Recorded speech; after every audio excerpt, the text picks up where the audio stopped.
Good morning. This is Jason Dean coming back at you at 6. It's 11:17 on a Thursday morning. Hope everyone's doing good.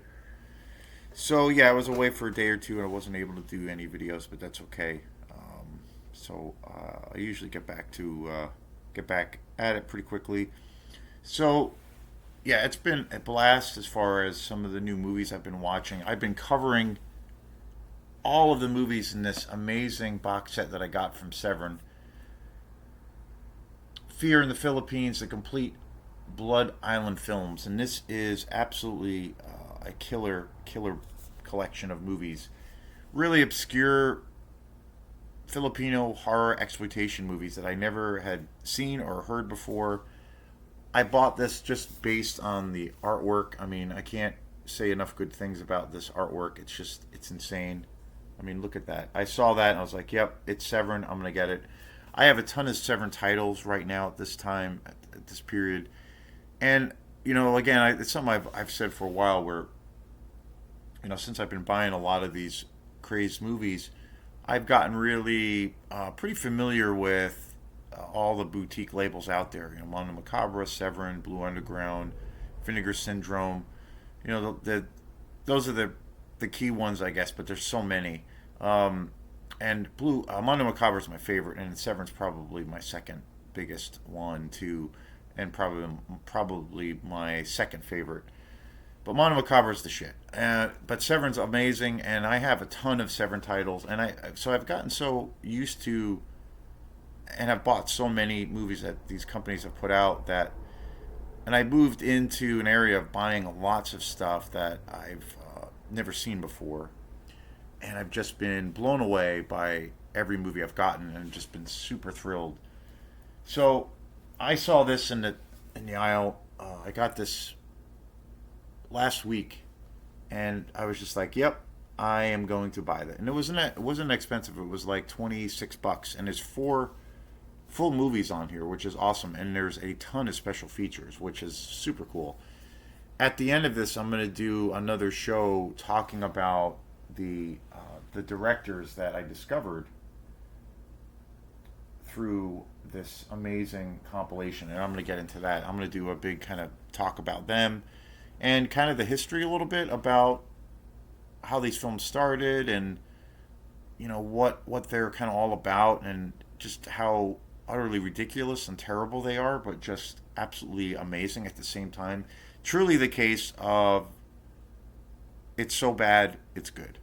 So again, I was sold on this artwork, and then this as well. I mean, just so cool. And then you have this beautiful slipcover, one of the best packaging deals I've seen.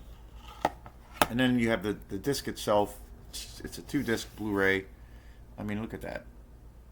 And there's so much. There's so much special. There's so many special features. Each movie has all kinds of special features. Super cool. Eddie Romero and Gerardo De La Rey were the directors of this film and this entire collection. And I'm going to do a show, like I said, at the conclusion of this whole thing. I'm going to do a show about them because I don't know, I've learned a lot about this whole other style of filmmaking that was going on in the late '60s and in the '70s, and just really cool. So this is the third movie in this collection, and I just started the fourth one. And today's show is on a movie that's probably the most, um, I guess you could say, the most action packed. It has the most action in it, and it's probably the most gory. And it's a monster movie. It definitely is a monster movie. It's probably the goriest of all four films so far that I've seen. And the basic premise of this movie is pathologist Bill Foster arrives on this island to investigate a mysterious chlorophyll disease. Later, he learns that this skinned monster is killing the natives, and it involves this monster and these other natives drinking this like green kind of experimental goo that changes them into, or changes this man into this kind of creature. And this movie, right from the beginning, is pretty awesome. Like, I think out of all of these movies, this movie has the most action, and it has probably the most brutal kills. It's pretty gory. Like, again, it's crazy when you think that this came out in '68. There's a lot of bodies being ripped apart. There's limbs. There's heads being ripped off. And I was just like, holy shit, this came out in '68. Like, that's wild. And it's a monster movie without a doubt. And it's a great, it's part of this whole series of films. All of these films take place on this island, and it definitely like plays in the idea of the themes that I got, or what this film was really inspired by, was like the island of Dr. Moreau. Definitely a big influence. Kind of that thing of, or that story, the classic story of a crazed doctor, who is secluded and isolated, but he's kind of this mad genius, and he's on this island, and he decides to kind of, kill people, and capture and hold people captive, and decides to do all of these experiments, with animals and humans, and crossbreeding, and creates these like hybrid monsters. Kind of the premise of all of these movies, more or less. But just super cool. And this movie is really, really, again, I think it's the most kind of action driven of all of these films. It's yeah, it's kind of bonkers. It's, well, that doesn't do it justice. And it was, again, directed by Eddie Romero, Gerardo de Leon. And they both did all of these films that I've been covering, and super cool. I love the probably out of all of these movies, the one that's probably, I guess, the most kind of normal film, or the movie that is maybe a higher quality, is Terror is a Man, which was the first one that I watched in the series, and that is in the order of this amazing box set. That one is probably the most, and again, it's kind of maybe a little ridiculous saying this, but it's probably the most kind of character driven film. Um, Eddie Ramiro was looked at as a guy who really, even though both of these guys, like, they they had very, very little money. Both, Eddie Ramiro and De Leon, especially Gerardo De Leon, who was a very well respected and probably the most popular director in the Philippines at this time. Again, who, before watching these films and I didn't know anything about this whole world. And they had, obviously very, very next to no money for a budget, but they really, really, I think, tried as hard as possible to make really good movies, even though these movies are terribly flawed, like with the acting and the writing and some of the direction. Even though I think the direction's actually really good, and not having any money for real effects, but again, so bad it's good.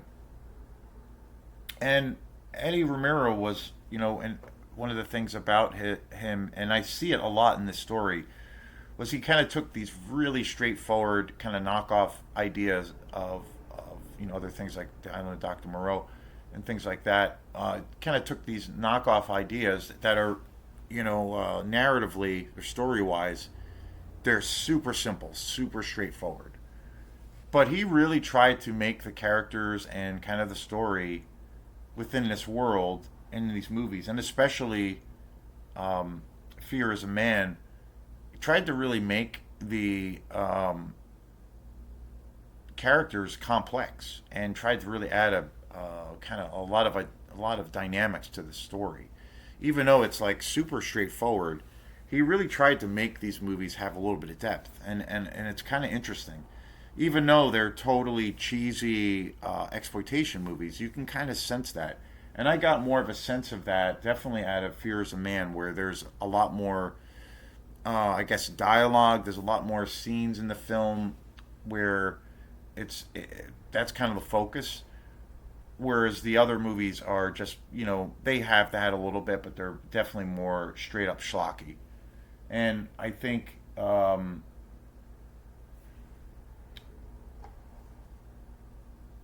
Mad Doctor on Blood Island is definitely in that realm. It's so utterly ridiculous, but I think the most probably my favorite movie on this collection in this collection is Brides of Blood. That movie is just so insane and so ridiculous. I think that's the most over the top and kind of the most trashy and kind of the most twisted movie in the series. But as far as the sheer action in Mad Doctor on Blood Island, I have to say this movie definitely delivers, and it probably actually has more gore in comparison to the other films. But amazing, and again, I went into this totally cold to any of these films, a whole new discovery, and just super awesome. The transfer for these movies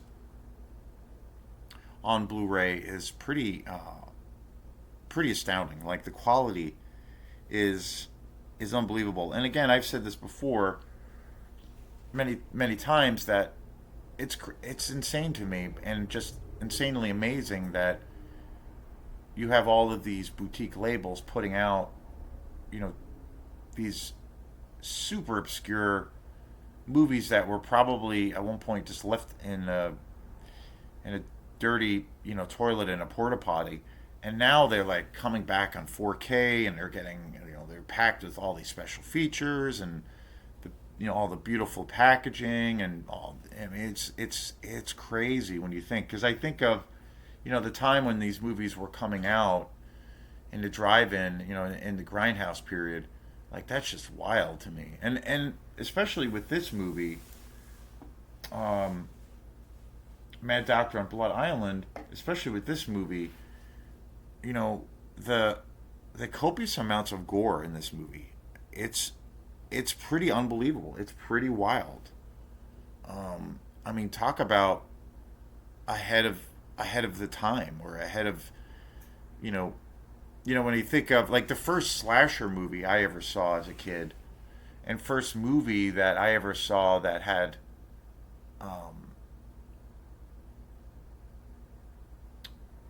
gore in it was the first Friday the 13th. And that came out in 1980, directed by, of course, Sean Cunningham. And Mad Doctor of Blood Island came out in 68. And I'm like, holy shit, like that's the thing that I've said a lot and talked a lot about and tried to make it a focus point, is tracing back that lineage of like when practical effects started, And when I was a kid seeing that was my first slasher movie I ever saw. That was the first movie I saw with gore in it. And I thought for years and years that was where it started. And it's so cool, even though that movie for me is a masterpiece. I just, that sense of discovery of like tracing back the lineage is just so cool. And when I think of these movies that, this film in particular with the gore factor, 68, like that's just wild. Wild. It kind of blows my mind. And tracing it back even further, Blood Feast by Herschel Gordon Lewis came out in 1963. So it's like, it's crazy. Like, it's crazy when you trace back. That's why, rightfully so, Herschel Gordon Lewis is, the godfather of gore. I mean, he kind of started it. And I think that movie is kind of a slasher film. I think it really is. It's so it's wild when you trace back the lineage, and that's 63. So, and I look at that as being kind of a slasher film. And then, I mean, it's a little bit of a different thing. It's not a straight up slasher film, but there's definitely elements of it. And then Black Christmas, major, probably the most important film in the genre that really established the slasher genre. But you know, again, the lineage of just the gore factor, it's just incredible. And so, Mad Doctor of Blood Island, I can't recommend enough. I mean, it's super fun. It's, I guess, maybe a little bit less of a horror themed film to a degree. It's definitely a monster movie, and there's copious amounts of gore in it. And again, it's kind of shocking on the date that when this film came out.